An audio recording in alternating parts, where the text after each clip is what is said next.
Many centuries had passed since humans left their home planet behind. Earth had fallen long ago, buried under its own mistakes and memories. Yet humans survived not because they were the strongest, but because they never gave up. They spread across the stars, learning to live among hundreds of alien races, each one different in shape, color, and mind. At first, the galaxy didn't know what to think of them. Humans were small compared to the giant species of the cosmos. They were fragile compared to the scaled or armored beings that lived on gas giants or molten worlds. But humans had something no one could understand, a strange ability to adapt, to find light even in darkness, and to forgive even after suffering. It started with the first contact wars. When humans first met the Galactic Union, it wasn't peaceful. Misunderstandings led to battles, and battles led to loss. Yet when victory was within reach, humans did something no other species had ever done. They stopped. Instead of finishing their enemies, they offered help. They sent food and medical teams to alien worlds that had once tried to destroy them. They rebuilt what war had broken. The galaxy watched in silence. For a while, no one could believe it. A species that could destroy others had chosen mercy instead. That was when the Union began to see humanity in a different way. They weren't just survivors. They were protectors of life itself. Over the next few centuries, stories of human compassion spread everywhere. There were tales of human doctors saving alien children on toxic worlds, human farmers growing food on planets that had no soil, and human teachers helping primitive species understand science and kindness at the same time. Every race had a story about a human who had helped them in some way. So one day, during a great assembly of the Galactic Union, a law was written. It was called the Human Protection Accord. The law said, "No sentient being shall harm a human. No harm shall come to them by word, weapon, or will." It was more than just a law, it was a promise. This law became sacred. Every planet, every ship, every space station had to follow it. Those who disobeyed it faced exile from the Union. Even pirates and mercenaries who feared nothing learned to stay away from harming humans. In the galaxy, harming a human was like touching fire. You didn't do it and expect to live without consequence. At first, humans didn't fully understand how deep this law went. Many of them lived quiet lives, traveling, trading, or working as explorers. They didn't think they needed protection, because they didn't know how much the galaxy admired them, but the other species remembered. To them, humans were living legends, beings who had once chosen peace when they could have chosen power. In the central worlds of the Union, statues of humans were built, not of warriors, but of helpers. A human holding an alien child, a human planting a seed on foreign soil, a human reaching out a hand to an injured soldier. These weren't symbols of conquest, but of care. On distant planets, children learned in school that the human way meant showing empathy even when it was hard. Some alien philosophers even began to study human emotions as if they were the universe's greatest mystery. The question that echoed across the stars was simple. Why did humans care so much? But not everyone liked the law. Some species thought it gave humans too much privilege. They whispered in dark corners that humans didn't deserve such protection anymore, that they were just another race, weak and ordinary. But even those voices spoke carefully, afraid of what would happen if they were caught speaking against the accord. Still, most of the galaxy stood firm. For hundreds of years, the law protected every human traveler, every colonist, every wanderer. Humans could walk through alien markets without fear, eat strange foods, or travel to distant moons without worrying about harm. Even in pirate space, when a human ship was spotted, raiders would back away. They'd steal from anyone, but not from humans. Yet behind all the peace and admiration, there was a quiet truth. Many young humans who grew up in this new age didn't know the reason behind the law. To them, it was just a rule written long ago. They didn't know the history, the pain, the choices, the moments of mercy that had made the galaxy love them. To them, the law was like an invisible shield they never had to question, and because of that, some began to forget the very thing that had earned them that shield. The kindness that once defined humanity started to fade from daily life. People became busy, chasing their own goals, trading, mining, building. The Human Protection Accord still existed, but its meaning began to blur with time. Far away, on a lonely space station orbiting a dying star, one human engineer lived alone. His job was simple: to maintain the station's systems and keep its reactors stable. He worked quietly, fixing panels, checking oxygen levels, and sending reports to the Union every month. To him, the Human Protection Accord was just another story from the past, something written in old books. He didn't know that one day, the same law he barely thought about would become his only protection. In those times, the galaxy was peaceful but restless. Trade routes had grown cold. Pirates searched for new sources of power, and forgotten stations like his were seen as easy prizes. He worked in silence, not realizing that the station he cared for still had valuable resources, hidden deep in its core. Resources that some would kill for, if not for the law. But before that story unfolded, the stars around him continued to glow faintly, like memories of a brighter time. And as he looked out the window each night, watching the endless ocean of stars, he sometimes wondered if Earth had ever seen skies like this. He missed the feeling of grass beneath his feet, even though he had never seen Earth himself. He had grown up on a colony ship, born between stars, never stepping on a real planet. To him, home wasn't a place, it was the people who remembered what kindness meant. He didn't know that far across the galaxy, entire worlds still spoke the words that had once defined his kind. Humans are forbidden. No harm shall come to them. These words were not a warning, they were a vow made by millions of alien hearts that once felt human compassion and never forgot it. Sometimes, in the dark corridors of the station, when the lights flickered and the silence grew too heavy, he would talk to himself just to feel less alone. What a strange universe, he would whisper. So big, and yet still so fragile.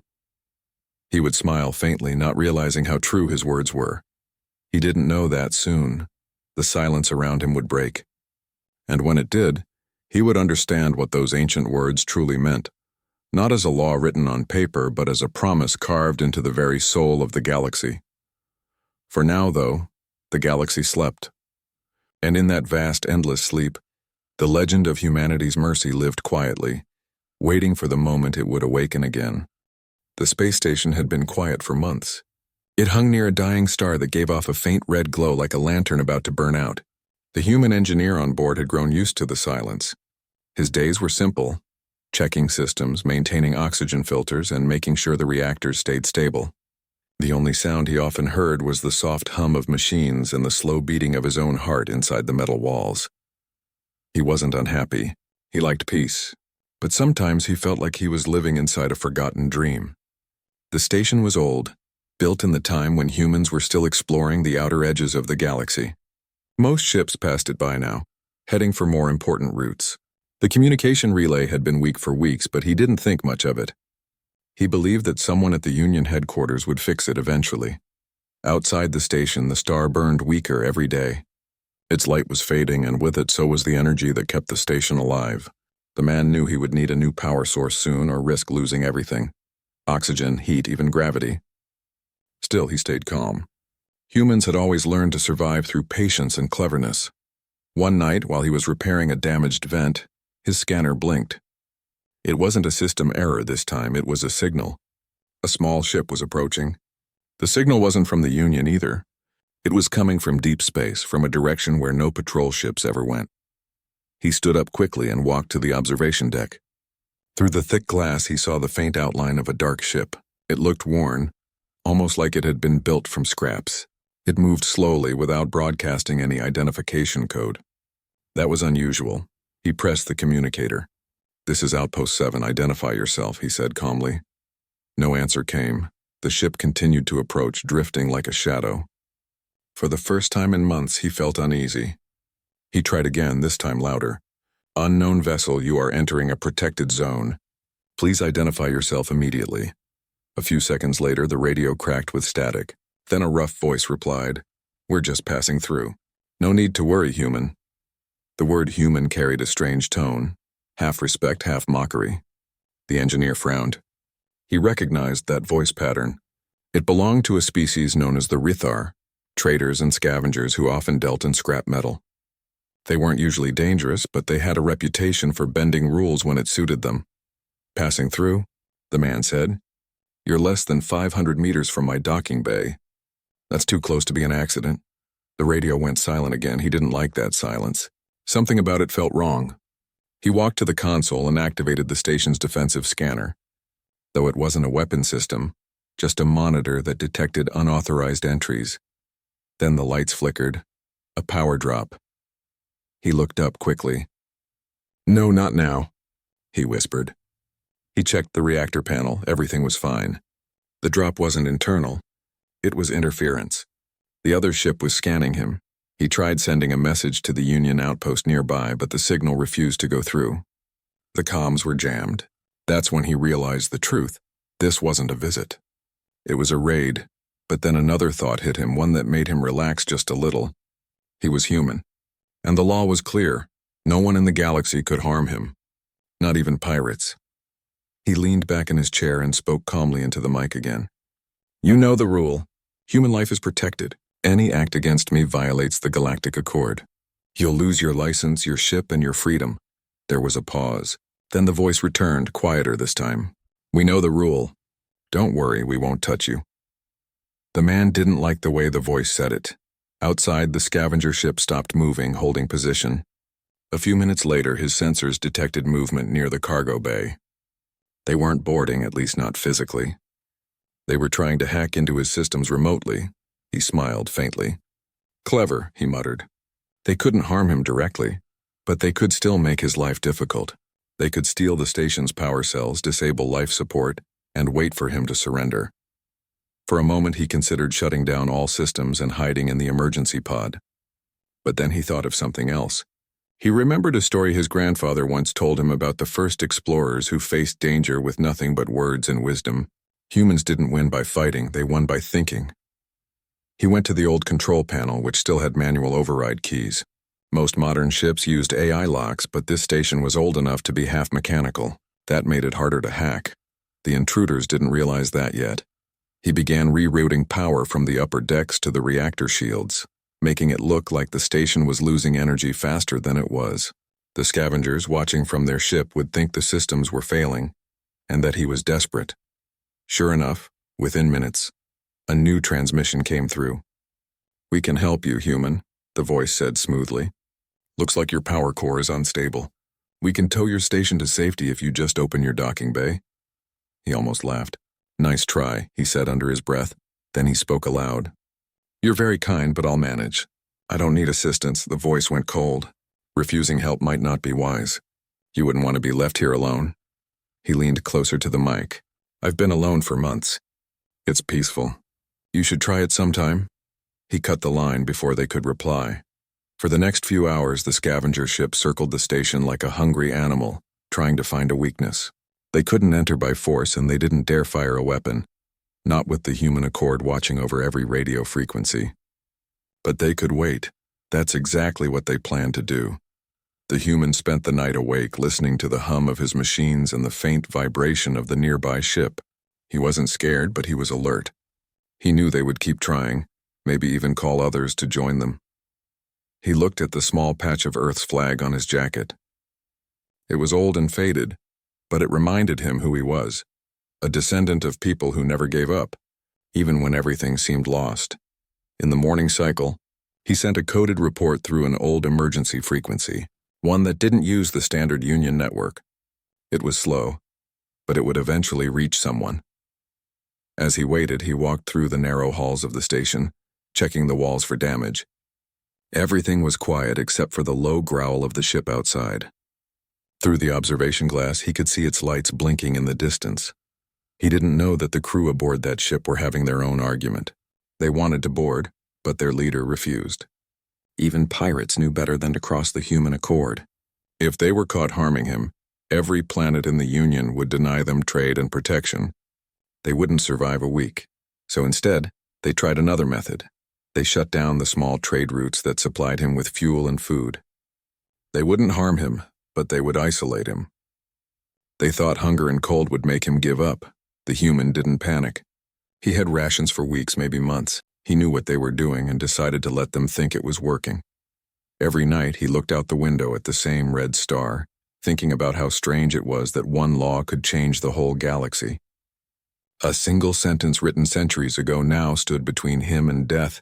He whispered it quietly sometimes, just to remind himself, no harm shall come to them. He didn't know that somewhere, far away, the message he sent was beginning to reach the Union's listening posts. A small light had appeared on a monitor hundreds of light years away, a distress Call from a human in danger. The galaxy was about to remember. The law once again, and the ones who thought they could bend it were about to learn why the words, "Humans are forbidden," carried so much power. The scavenger ship had now been circling the station for 5 days. It sat just far enough to stay out of range of the scanners, but close enough to make its presence known. Every few hours, the human could hear faint energy waves as they tried to jam his signal again. He didn't react. He had already accepted that they wouldn't leave so easily. Inside the control room, the lights were dim. He sat at the console, sipping from a recycled water bottle, watching the blinking dots on the radar. The ship's name appeared as nothing more than unknown vessel. He could almost imagine the faces behind those signals, impatient, greedy and frustrated that the old station refused to break. The man smiled quietly. He had faced worse things than silence before. Isolation wasn't his enemy. It was his teacher, but he knew their patience wouldn't last forever. They couldn't attack him, couldn't touch him, couldn't even send a drone without breaking the human accord. Yet they wanted what was inside the station, the rare energy cells that powered the old reactors. Those cells could sell for a fortune on the black market. He understood their dilemma. They were trapped between greed and fear. Fear of the law, fear of what would happen if even one hair on his head was harmed. The human accord was absolute. It wasn't just a rule enforced by the Union. It was a law that every civilized world respected. Long ago, when a small group had once tried to harm a human diplomat, the punishment had been swift. Not a single one of those who broke the rule had been allowed to trade or travel again. Some vanished completely, their ships cut off, their planets ignored by the rest of the galaxy. Since then, no one dared to test that boundary again. But now greed was testing it once more. The human leaned forward and typed a command into the console. The main screen changed from the radar to a map of communication satellites nearby. Most of them were old, left behind by mining companies that had moved away decades ago. But he knew how to make them work again, at least long enough to send a message. He connected to one and began transmitting a coded distress signal. It wasn't a call for help in the usual sense, it was a legal notification. The kind that automatically alerted the Union when a human was in danger or being blocked from safe travel. Once he sent it, all he could do was wait. Out in space, the scavengers noticed the signal burst. Inside their ship, their leader hissed in frustration. He was tall, covered in scales that shimmered under the low light. His sharp eyes watched the signal pattern with growing worry. "He's alerting the Union," one of his crew said nervously. The leader slammed his clawed hand on the console. "He can't, we jammed his comms." "Not all of them," another voice replied. "He's using old satellites." For a long moment, the leader said nothing. Then he spoke, his tone low and dangerous. "Keep the jammers active. If the Union comes, we'll be gone before they arrive. But the law—" "I know the law," the leader interrupted. "We're not harming him. We're only waiting. If he leaves the station, we take it. If he stays, he'll run out of power soon. Either way, the human loses." Back on the station, the man didn't know their exact plan, but he could guess it. He had dealt with scavengers before. They were never patient for long. To keep himself focused, he began walking through the station, checking systems. He made small repairs, tightened loose panels, and cleaned dust off the vents. It wasn't just work, it was a way to keep calm. Humans had always fought fear with action. Every so often he looked out the window. The stars shimmered quietly, distant and cold. The red light from the dying star painted the walls in soft orange hues. It looked peaceful from afar, even though danger waited nearby. At night, when everything went quiet, he would talk softly to the ship's AI. It was an old system, with a simple voice, but it responded kindly. "AI," he said one evening, leaning back in his chair. "Do you think they'll try to enter?" "Entry without permission is prohibited by galactic law," the AI replied in its usual calm tone. He smiled slightly. That didn't answer the question. Probability of unauthorized entry attempt 71%, he sighed. "That high?" "Yes. Scavenger behavior patterns indicate greed surpasses fear in long-term standoffs." He chuckled softly. "Then let's give them a reason to stay afraid." He got up and walked to the maintenance deck. The station had a few external lights that were no longer working. He reconnected the power lines and redirected energy to them. Soon the outside of the station began to glow again, bright and visible against the darkness. From the scavenger ship, the sudden light startled the crew. "He's powering up," one of them shouted. The leader narrowed his eyes. "Impossible. The station's core is dying." But there it was, the glow of renewed energy. They didn't know that the human had diverted power from non-essential systems. It was a bluff, but it looked convincing. Inside the station, the man sat back at his console and whispered, "Let's see if that scares you off." For hours, the scavengers stayed still, unsure what to do. Finally, one of them suggested leaving, but the leader refused. "He's bluffing," he said. "That old place can't defend itself." The human didn't know what they decided, but he felt the pressure ease. He turned off the extra lights and returned to the control room, tired but content.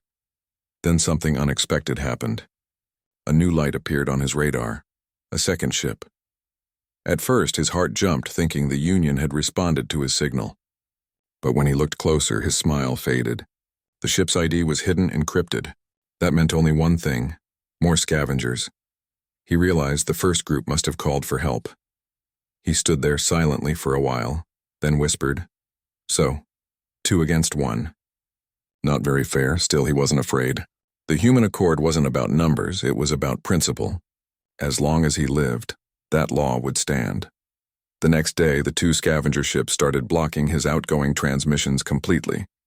They jammed every channel, cutting him off from the galaxy. They couldn't attack, but they could trap him. The idea was cruel but clever. They thought that once he ran out of food or heat, he'd have no choice but to surrender the station.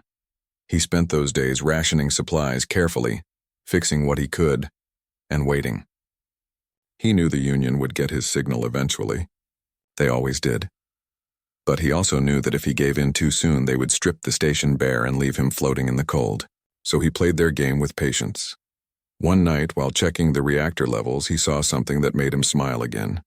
One of the scavenger ships had drifted too close to the dying star. Its outer hull began to heat up, and he could see them trying to correct their position. The man whispered to himself, "Even stars have tempers." He didn't send any warning. He didn't have to. He wasn't cruel, but he knew they'd figure it out soon enough. The galaxy had a way of balancing things. Hours passed, and still the scavengers stayed. The waiting was beginning to wear on them. Inside their ship, arguments broke out. Some wanted to leave, afraid of the Union patrols that could arrive any moment. Others wanted to stay, hungry for profit. Finally, the leader slammed his fist down again. "Enough, we stay. The human can't last forever." But the human did last. He spent his days reading old mission logs, watching the faint glimmer of the star and listening to the slow hum of the engines that had become his only companions. He spoke softly to himself, sometimes joking about how lonely heroes in old stories must have felt. Yet deep down he wasn't worried. He trusted something far greater than machines or laws. He trusted the moral promise that still echoed across the galaxy. Somewhere out there, someone would see his signal. Someone would remember the human accord. He leaned back in his chair, looking at the endless space beyond the window. "You can't break what was built on kindness," he said softly. "You can't fight a law written with gratitude." He didn't know that far away. On a Union patrol ship traveling through the outer systems, a young officer had just noticed a faint distress beacon bouncing off an old satellite. The coordinates matched an abandoned mining outpost near a dying star. The officer stared at the screen, confused. "That's impossible," he said quietly. "No one's stationed there anymore." But then, the words appeared on the transmission log too. Simple words that made every officer on the bridge stand up. "Human. Detected." The Union ship changed course immediately. The galaxy was about to remember that no matter how far humans wandered, the promise remained unbroken. No harm shall come to them. The human sat quietly inside the control room, the soft glow of the dying star shining through the thick glass. The silence was heavy, yet he had learned to live with it. It had become part of his life, like breathing. He had no way to contact anyone now. Every communication line was jammed. Still, he didn't give up hope. He knew the signal he sent earlier would reach someone, even if it took days or weeks. Hope, he reminded himself, always traveled faster than light, especially when humans were involved. Outside, the 2 scavenger ships still floated around the station. Their lights blinked in the distance like silent predators waiting for a weak moment. They had already stopped pretending to be friendly. Now they just waited, watching him through their scanners, hoping he would run out of food, water, or air. Inside their ships, the crew was growing restless. The leader sat in his chair, tail flicking with irritation. "He's still alive?" he growled. "Yes, Captain," one of his crew said nervously. "He hasn't sent any more signals, but his systems are stable. The human isn't panicking." The leader slammed a clawed hand against the table. "Of course he isn't. That's what makes them so dangerous. They look weak, but they don't break." He leaned back, his eyes narrowing. "If he won't surrender, then we make him want to. Cut his supply lines completely. No more food ships are allowed to enter this sector. We'll starve him out." The crew hesitated. One of them said quietly, "But Captain..." "The Accord. Starving is..." "I said we're not harming him," the leader snapped. "We're just waiting. He'll surrender on his own. The law doesn't forbid patience." But deep down, even the scavengers knew it wasn't patience. It was cruelty in disguise. Back on the station, the man sat on the floor, eating the last of his stored fruit. He had enough water and rations for a few more days. He had seen his share of hard times before. Hunger didn't scare him. Loneliness didn't scare him either. What bothered him was the silence from the stars.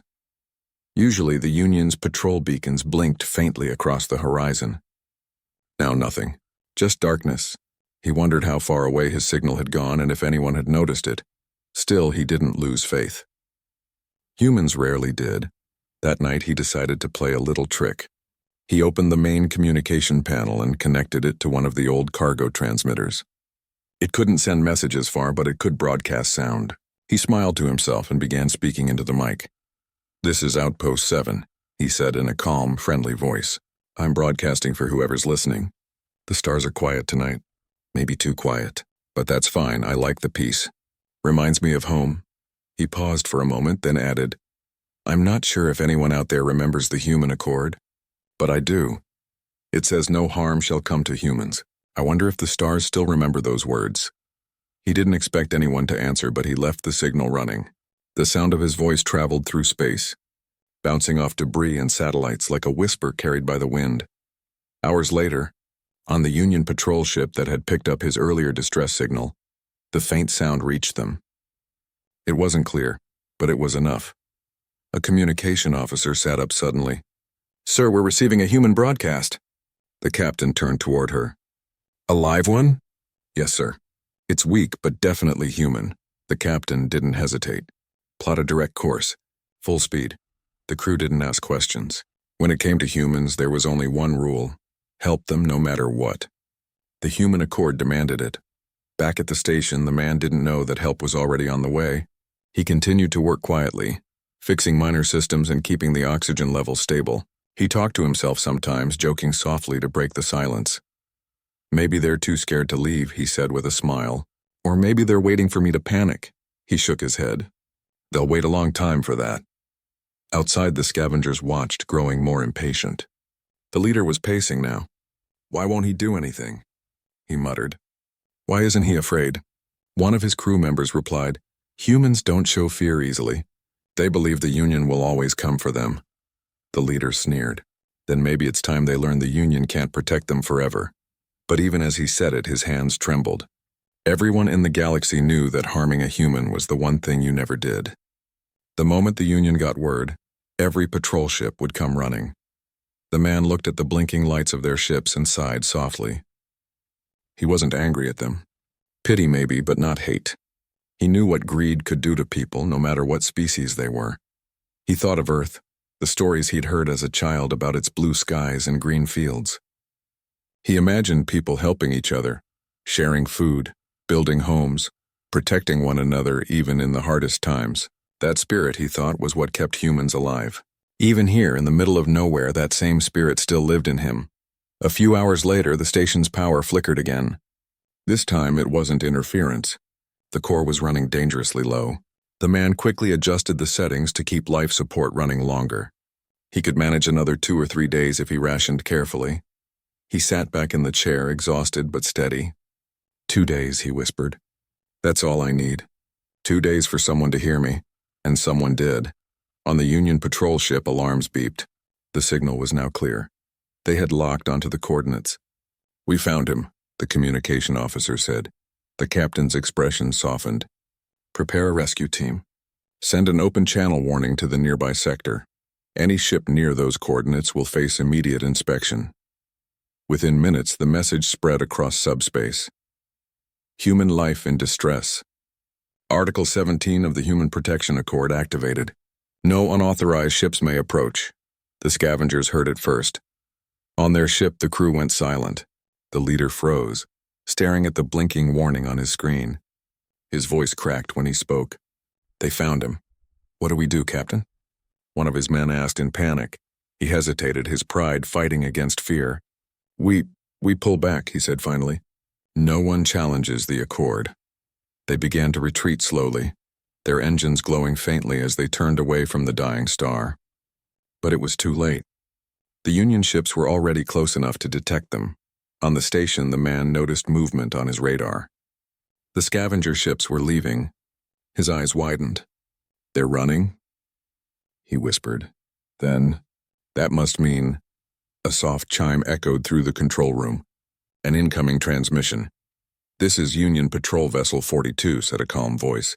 Human distress beacon received. Are you safe? The man smiled for the first time in days. Safe enough, he replied. Though I wouldn't mind a ride home. The officer on the other end chuckled. Understood. Stay where you are. We're coming to dock. He leaned back in his chair, closing his eyes. The hum of the station felt softer now, almost like a lullaby. He had survived not by strength or weapons, but by trust. Trust in a law built from kindness and history. When the Union ships arrived, they didn't fire a single shot. They didn't need to. The scavengers surrendered immediately, lowering their shields. No one in their right mind fought against a human protection mission. The man stood at the window, watching the bright lights of the Union ships fill the dark sky. For a moment, the stars looked alive again. When the docking clamps finally connected, a gentle voice came through the intercom. Welcome back, traveler. The Union never forgets its promise, he smiled and whispered. I never doubted that. As he walked through the narrow corridor to meet his rescuers, he looked back one last time at the empty space where the scavenger ships had been. The darkness there no longer scared him, because he knew now that even in the loneliest parts of the galaxy, the light of human kindness still reached across the stars. He had been alone, yes, but never forgotten, and far beyond that dying star across countless worlds and alien skies, the message of his rescue began to spread once more. Humans are forbidden. No harm shall come to them. It wasn't just law. It was love written in the language of the universe. When the Union rescue ship finally docked with the station, everything became silent for a moment. The air was thick with emotion, relief, disbelief, and a quiet kind of peace. The man stood by the door waiting for it to open. He had imagined this moment so many times during the long silence. Now it was finally real.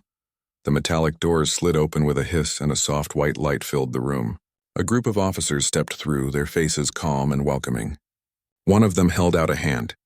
You've done well to hold on this long, the officer said kindly. We're here to take you home. The man took the offered hand. Home, he repeated, his voice soft. The word felt strange on his tongue, like something from a dream he wasn't sure he could still believe in. They guided him through the corridors of the Union ship. Everything looked bright and alive, the opposite of the dim, fading lights of the station he had just left. The sound of footsteps, the hum of engines, even the quiet murmur of the crew made him realize how much he had missed the feeling of life around him. When they reached the medbay, a gentle nurse scanned him for injuries. You've lost some weight, she said softly. But you're strong. Humans always are, he smiled faintly. Strong or just stubborn, he replied, earning a quiet laugh from her. The captain of the rescue vessel entered the room. His eyes were sharp but warm. Your signal reached us just in time, he said. Another few hours in that station would have gone dark for good. I knew someone would hear it, the man said. Humans don't give up that easily. The captain nodded with quiet respect. That's why the Accord exists, he said. To protect that spirit. Outside the ship, the scavengers' vessels were being escorted away under heavy guard. None of them resisted. They knew better. To harm or even threaten a human was not just illegal, it was unforgivable in the eyes of the galaxy. The Human Accord was more than just a law. It was a symbol. The man watched from a small window as the scavenger ships disappeared into the distance. For a brief moment, he almost felt pity for them. They weren't born evil, he thought. Maybe they were just lost, desperate, or afraid. The captain joined him at the window. "Do you hate them?" he asked quietly. The man shook his head. "No, hate is heavy. I've carried enough weight already." The captain nodded approvingly. "That's what makes your kind different. Even after all this time, even after all the wars, humans still find a way to forgive." They stood in silence for a moment, watching the stars. The man's eyes softened. "Forgiveness doesn't mean forgetting," he said. "It means learning and moving forward." Later that night, after eating his first real meal in days, he lay on the small cot in his cabin. The bed felt too soft, almost strange after so many nights sleeping on metal floors. He closed his eyes and listened to the sound of the engines. They reminded him of rain, steady and calm. He thought about Earth again, the stories his parents used to tell about the oceans, the smell of grass after a storm, and the warmth of the sun on their faces. He had never seen it himself. Earth was long gone, but the stories kept it alive inside him. The next day, the Union ship entered the communication range of the central station. Messages began to flow in, formal reports, requests for debriefings, and updates from the Human Council. Word of his survival had already spread. Across the galaxy, people were talking again about the ancient promise: no harm shall come to them. In a small meeting room, the man sat with a group of officers and diplomats. They wanted to hear his story firsthand. He told them everything: the scavenger ships, the silence, the long wait. But what struck them most was not his suffering. It was his calmness, his patience, and the strange peace he carried through it all. One of the diplomats asked, "Did you ever think of giving up?" He smiled faintly. "Many times. But giving up doesn't mean the same thing to humans as it does to others. For us, even when we stop fighting, we still keep hoping.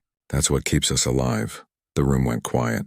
Even the captain, a man who had seen countless battles, looked humbled. Another diplomat leaned forward. "Do you think the Accord still means something to the galaxy?" He looked thoughtful. "It does. But not because of power or fear. It means something because people still believe in it. The Accord reminds everyone what kindness can build when fear destroys everything else." His words spread quickly. Within days, they were repeated across the Union networks and shared among dozens of species. To many, it was just another story of survival. But to those who understood, it was something more. It was proof that humanity still carried light, even after centuries of loss. As the Union ship continued its journey, the man spent time walking through its corridors, talking to the crew. He learned their stories, how some had families waiting on distant planets, how others had joined the patrols after hearing tales about the humans who once united the stars. One young engineer told him quietly, "My grandmother used to tell me stories about humans. She said they taught the galaxy compassion." The man smiled. "Your grandmother was wise. Compassion is the strongest force we ever had." Days passed, and finally the ship approached the Central Union base, a massive ring-shaped structure floating around a blue gas giant. Light sparkled across its surface like a city in the sky. The man stood by the window, his eyes reflecting the glow. "That's home now," the captain said beside him. "For all of us." When they docked, a small crowd was waiting in the hangar. Union officials, medical teams, and a few representatives from the Human Council were there to greet him. The moment he stepped off the ship, soft applause filled the air. He wasn't a hero, at least not in his mind. He was just someone who didn't give up. But to the people watching him, he represented something they had almost forgotten: the quiet strength of humanity. An elderly human woman stepped forward from the crowd. Her hair was silver, her eyes warm. She took his hand gently. "You reminded them," she said softly. "You reminded the galaxy who we are." He felt emotion rise in his chest but said nothing. Sometimes silence carried more truth than words. Over the next few days he gave his statement, rested, and recovered. But even as his body healed, his thoughts were already drifting elsewhere.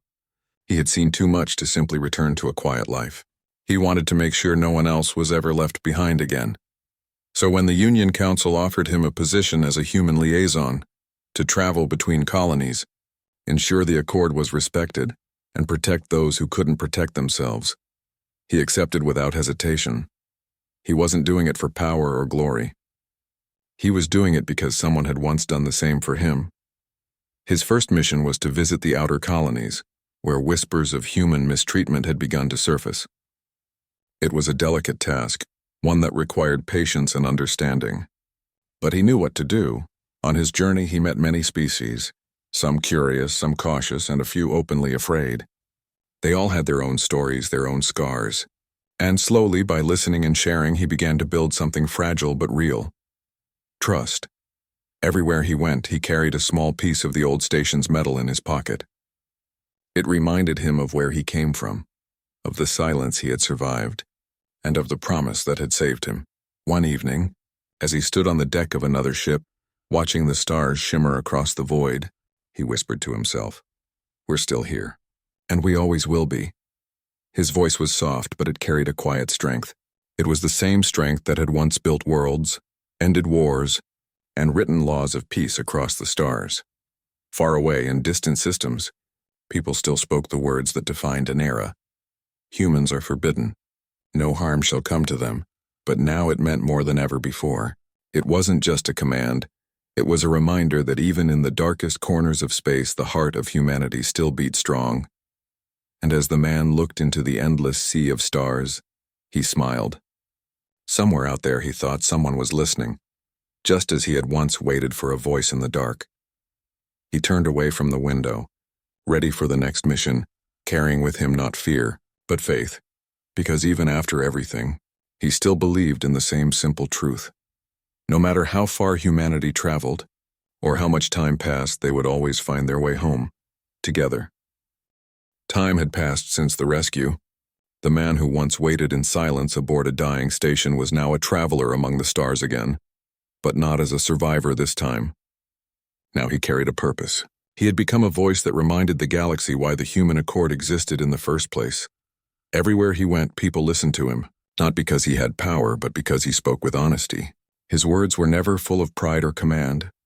They were calm, filled with stories about survival, kindness, and what it meant to be human. He traveled with a small union team, a mix of species, all different but united by one goal: to make sure peace stayed alive. Some of them had never met a human before. They often watched him quietly, curious about how someone so ordinary could carry such weight in his voice. One day, while traveling to a remote mining colony near the edge of the Orion Belt, his ship received a distress signal. It was faint and scrambled, but he recognized the tone. It was fear. Without hesitation, he ordered the pilot to change course. As they approached the colony, they saw smoke rising from the surface. The colony was under attack, not by soldiers but by rogue scavenger fleets, just like the ones that had once trapped him. The sight made something stir inside him, not anger but determination. The Union officers looked at him, waiting for an order. He didn't shout. He simply said, "We're going down." No one gets left behind. The landing was rough. The moment the ship touched the ground, the team rushed out into the dust-filled air.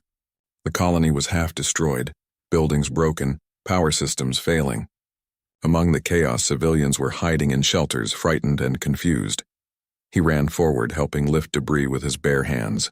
The others followed, using scanners and tools to locate survivors. When he found a young miner trapped under metal beams, he didn't wait for machines. He pulled, strained, and used every ounce of strength he had left. The miner looked at him in disbelief. "You're human," she whispered weakly. He smiled, sweat covering his face. "Yes," he said softly, "and so are you. That means we don't give up." She smiled faintly before losing consciousness, and he carefully lifted her onto a stretcher. Meanwhile, the rogue scavengers circled above in small ships, threatening to fire if anyone resisted. The Union officers prepared to defend the colony, but the man stepped forward before any weapons were raised. He picked up the communicator and sent a message directly to the attacking fleet. "This is a protected zone," he said calmly. "You know the law. No harm shall come to humans or their allies. Leave now before you destroy everything that's still good in you." For a long moment there was only static. Then a cold voice replied, "You think your words can stop us? We've got nothing left to lose." The man took a deep breath. "Then maybe it's time you found something worth saving," he said quietly. "If you've lost everything, start by saving someone else. Don't turn your pain into more pain." The silence that followed was heavy. The scavengers didn't fire. Their ships hovered for a few minutes longer, then slowly turned away and disappeared into the dark sky. The colonists couldn't believe it. There had been no battle, no bloodshed, just words. But those words came from a place deeper than fear or pride. They came from a heart that had already seen what hopelessness looked like, and had chosen light instead. After the danger passed, the man helped the medics treat the wounded. His hands were trembling, but his eyes were calm. The colonists thanked him again and again, but he only smiled and said, "You would have done the same for me." That night, after the fires were put out and the colony began to breathe again, he stood outside under the wide, starry sky. The stars looked brighter here, untouched by city lights. The wind was cool and carried the faint scent of burned metal and dust, but also life. The captain of the Union ship approached him. "You saved them," she said. Without firing a single shot, he shook his head. "No, they saved themselves. I just reminded them of who they were." The captain smiled softly. "You know, people across the Union are talking about you. They call you the voice of the Accord." He looked away, embarrassed. "I'm just a man who remembers what silence feels like," he said quietly. "And I don't want anyone else to go through that." As the stars shimmered above, he felt something peaceful inside him. Maybe this was what home felt like. Not a planet or a place, but a purpose that filled the heart. The next few months took him to even farther systems, places where laws were weak and hope was fading. In some colonies, people didn't even believe the Accord was real anymore. They thought it was just an old legend, a story told to children.